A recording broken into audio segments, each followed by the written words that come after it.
Joining us now, Fox News contributor, former Speaker of the House, Newt Gingrich. Mr. Speaker, well, let's first get your reaction to, well, Ted Cruz. Ted Cruz is a patriot. Ted Cruz dared to ask for a 10-day audit. Now, they weren't going to win that battle, but he explained why he thought it was important for the 83% Gallup polled Republicans that think that the integrity of the election was in question. That's not my poll. That's the poll of the Gallup. And or you're an enemy or, of course, seditious caucus. Your thoughts?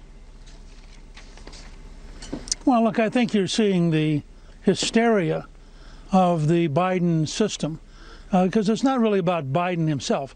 It's this entire team around him who are radicals who believe if they could exterminate the Republicans, that would be one way to get to unity. As a New York Times columnist wrote this morning, you know, if Biden really wanted unity, he could start by lynching Vice President Pence. It just gives you a sense of the ferocity and the anger and the hatred that underlies the modern left. And I think Cruz showed enormous courage, but he always has. I mean, he's been, whether you like him or dislike him, he is a very smart, very courageous guy who stood for what he believed in. And I was delighted the other day to see Mitt Romney actually come to the defense of both Cruz and Hawley and say, look, they're perfectly allowed to have their own views, and there should be no act of retribution against them in the Senate, much like Feinstein. And I think as people think about it, there's going to be a real reaction to the idea that you should start having a lynch mob going around on the Senate floor, picking out the people it wants to destroy. You know, I'm watching all this unfold, and I'm watching, you know, the country, and I'm concerned. You see what big tech did before the election. You see what the media does, the 99% of them every day. You see that, you know, this whole demonization and cancel culture is getting wildly out of control, followed up by a snap impeachment in 5 minutes when federal investigators seem more convinced than ever that what they witnessed was planned and plotted and schemed, and they missed signs and warnings that they should have not missed? Well, look, you should be worried about the country.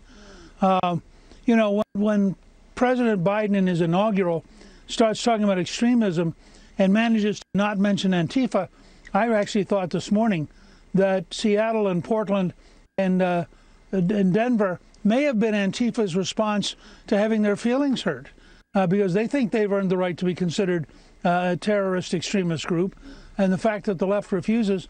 And you'll notice, now that Trump is gone, we didn't suddenly get peace. You had Antifa out there saying that they despise Joe Biden, they hate Joe Biden, they don't regard him as legitimate. So I think that people should be worried about America. We are under greater stress right now than any time since the pre-Civil War period. And the stress is very real. And you saw it, you know, I just did a newsletter at Gingrich 360 drawing a distinction between the Biden inaugural and the Biden inauguration day. Because during the inauguration day, he methodically went out and began hunting down and destroying the Trump legacy. But during the inaugural, he was this nice, pleasant unity, bring us all together, which literally within 2 hours he destroyed by his own activities. And I think that anybody who cares about America should be worried. This is not an irrational thing. Yeah. Let me go. You remember, you knew Bill Clinton well. You were Speaker during that time. And it became a known phrase, a sister soldier moment. Biden now, the entire Democratic Party has gone so far radical socialist left, I don't think Biden's capable of standing up to his radical base. Do you? Yeah, I mean, I think you have to think in terms of the Biden machine, not Biden personally. You know, Biden didn't personally sit down and draft 17 executive orders, but radicals on his staff did. And in some ways, I thought the most telling was their decision. Think about this. On the very day he's sworn in as president, he signs an executive order to destroy the 1776 Commission. And all of our viewers tonight ought to ask themselves, what is there about this 1776 commission that made it such a big deal that Biden went out of his way to destroy it on his first day in office? And the answer is, it is a pro-American, pro-history, pro-factual commission, which threatens the very essence of the modern left and all of their 1619 project and all of their lies about the makeup of America. So what you have as a president, smiled, pleasant. I thought it was a great speech. I thought it had all the right tone. But I also knew that if Eisenhower had given that speech, he would have meant it. When Biden gives that speech, it's just the pleasant cover below which there's methodically trying to destroy conservatism. One last question. It seems my sources telling me tonight that the appetite from both the Democratic side, Republican side on this trial in the Senate, number one, Democratic senators feel it is going to end up blowing up in their faces. They're afraid of it.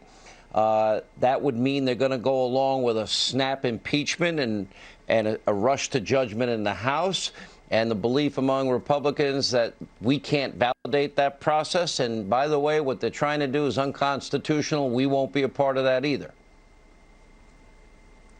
Thoughts? Look, let me just offer a piece of practical advice from somebody who spent a lot of time in elections. 74 million people voted for Donald J. Trump, more than for George W. Bush, more than for Ronald Reagan. 74 million people. Now, if you want to destroy the Republican Party, right, and you want to destroy the Republican Party, throw away our chances in 22 and 24, just go along with this totally phony, totally dishonest effort. But I would urge every Republican of every background, for the sake of your party, do not allow this to come up, and put maximum pressure on the Democratic senators in swing states to not allow this to come up. It's a charade, and it's very dangerous historically. Not only for the sake of your party, for the sake of the country, for the sake of our Constitution. Mr. Speaker, by the way, I know this isn't as fun as being in Italy, but we're glad to have you back. And thank you for, and you and your wife. We're glad to be back home. I never got over there. I wanted to go visit. I'll tell Thank Calista. you. All right, coming up, Senator